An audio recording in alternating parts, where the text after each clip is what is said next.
গরমকালের দুপুরে কাঁচা আমের এই রেসিপিটা খেতে আমার ভীষণ ভালো লাগে আর বানানোও একেবারেই সহজ। প্রথমে আমি বেশ কয়েকটা কাঁচা আম নিয়েছিলাম, পেছনের অংশটা কেটে খোসাটাকে ছাড়িয়ে তারপর এরকম চৌকো পিসে কেটে নিয়েছিলাম। এবার আমের টুকরোগুলোকে জল দিয়ে খুব ভালো করে ধুয়ে নিতে হবে। তারপর জলটা ফেলে আমের টুকরোগুলোকে এক সাইডে রেখে দিতে হবে। একটা কড়াইকে গ্যাসের ওভেনের উপরে বসিয়ে অল্প একটু সরষের তেল দিলাম, 5 ফোড়ন দিলাম আর অল্প করে একটু হলুদ গুঁড়ো।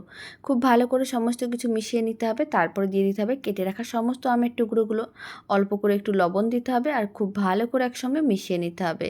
সমস্ত কিছু ভালো করে মেশানো হয়ে গেলে 1 কাপের মতন জল দিতে হবে আর 1 কাপের মতন চিনি দিতে হবে। আবারও সমস্ত কিছু একসঙ্গে ভালো করে মিশিয়ে নিতে হবে। এবার আমি কয়েকটা কাজু বাদাম আর কিশমিশ দিয়ে দিলাম। তারপরে আবারও খুব ভালো করে মিশিয়ে নিতে হবে।